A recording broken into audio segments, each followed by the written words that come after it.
আসসালামু আলাইকুম। নিকোলা টেসলার জীবনের গল্প নিয়ে আমাদের অন্তরীপে আপনাকে স্বাগতম।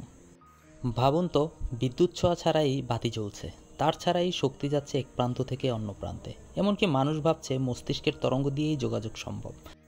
আজকের দিনে এগুলো আমাদের কাছে সায়েন্স ফিকশন নয়, বাস্তবতা। কিন্তু আপনি কি জানেন, 100 বছর আগে এক মানুষ ঠিক এই স্বপ্নগুলো দেখেছিলেন?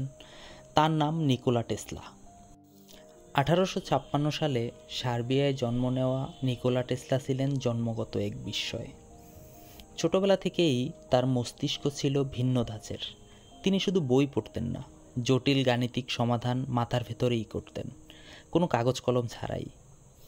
তার কল্পনা শক্তি এতই প্রবল ছিল যে তিনি যে কোনো আবিষ্কার প্রথমে চোখ বন্ধ করে মনে মনে গড়ে তুলতেন, পরীক্ষা করতেন, তারপর বাস্তবে বানাতেন।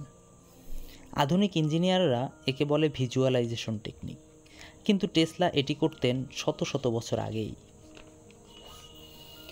আমরা সবাই টমাস আলভা এডিসনের নাম জানি, কিন্তু এডিসনের সবচেয়ে বড় প্রতিদ্বন্দ্বী ছিলেন এই Nikola Tesla. Thomas Alva Edison চেয়েছিলেন সারা বিশ্বকে ডাইরেক্ট কারেন্ট বা ডিসি কারেন্ট দিয়ে চালাতে, কিন্তু টেসলা প্রমাণ করলেন অল্টারনেটিং কারেন্ট বা এসি কারেন্ট অনেক বেশি কার্যকরী। তখনকার মিডিয়া তাদের এই লড়াইকে বলতো ওয়ার অফ কারেন্ট। এখানে শেষমেশ জয় হয় টেসলারই ধারণা। আজ পৃথিবীর প্রতিটি শহর, প্রতিটি ঘর এসি বা অল্টারনেটিং কারেন্ট দিয়েই আলোকিত। টেসলা এখানেই থেমে থাকেননি। তার ল্যাবরেটরি ছিল যেন এক ভবিষ্যতের ঝলক। তিনি বানিয়েছিলেন টেসলা কয়েল, যেটা দিয়ে দূর থেকে বিদ্যুৎ পাঠানো যেত। আজকে রেডিও, ওয়াইফাই, এমনকি ওয়্যারলেস চার্জিং টেকনোলজির ভিত্তি এই ধারণার উপর দাঁড়িয়ে আছে। 1898 সালে টেসলা নিউ ইয়র্কে দেখালেন এক আশ্চর্য আবিষ্কার, রিমোট কন্ট্রোল নৌকা। দর্শকরা ভাবল তিনি হয়তো জাদু দেখাচ্ছেন, কিন্তু না, তিনি তখন প্রথমবার পৃথিবীকে দেখালেন এই রেডিও ওয়েভের ব্যবহার। তিনি স্বপ্ন দেখেছিলেন ওয়্যারলেস ওয়ার্ল্ড সিস্টেম, যেখানে মানুষ সমুদ্র পাড়ি দিয়েও তার ছাড়া কথা বলতে পারবে। আজ আমরা যাকে বলি মোবাইল ফোন ও ইন্টারনেট। বর্তমানে ইন্টারনেটের ব্যবহার সারা পৃথিবীব্যাপী। বলা যায় ইন্টারনেট ছাড়া সারা বিশ্ব অচল। কোনো দেশ বা কোনো মানুষের প্রশাসনিক, রাজনৈতিক, ব্যক্তিগত সকল কাজই ইন্টারনেটের উপর নির্ভরশীল। কিন্তু আমরা কেউ জানি না যে এই ইন্টারনেটের স্বপ্ন 100 বছর আগে নিকোলা টেসলা দেখে গিয়েছিলেন। তার দেখানো পথেই আজকে এই ইন্টারনেট। টেসলার জীবন রহস্যে ভরা। তিনি দাবি করতেন ভিন গ্রহ থেকে তিনি সিগন্যাল পেয়েছেন। তিনি 3 সংখ্যা নিয়ে এক ধরনের অদ্ভুত আসক্তিতে ভুগতেন। যেমন হোটেলে থাকতে হলে তিনি সবসময় এমন রুম নিতেন যা 3 দ্বারা বিভাজ্য।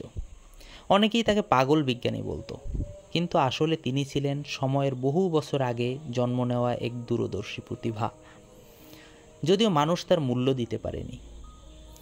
দুর্ভাগ্যজনকভাবে টেসলার জীবন শেষ হয় একাকিত্বে। নিউ ইয়র্কের একটি হোটেল রুমে তিনি মৃত্যুবরণ করেন। 1943 সালে প্রায় নিঃস্ব অবস্থায় তার মৃত্যু হয়। অথচ তার আবিষ্কারগুলোই আজকে প্রযুক্তির ভিত্তি। বলা হয় এডিসন ছিলেন ব্যবসায়ী বিজ্ঞানী, আর টেসলা ছিলেন স্বপ্নবাজ বিজ্ঞানী। আর আমরা জানি দুনিয়া সবসময় ব্যবসায়ীদের মনে রাখে, স্বপ্নবাজদের নয়।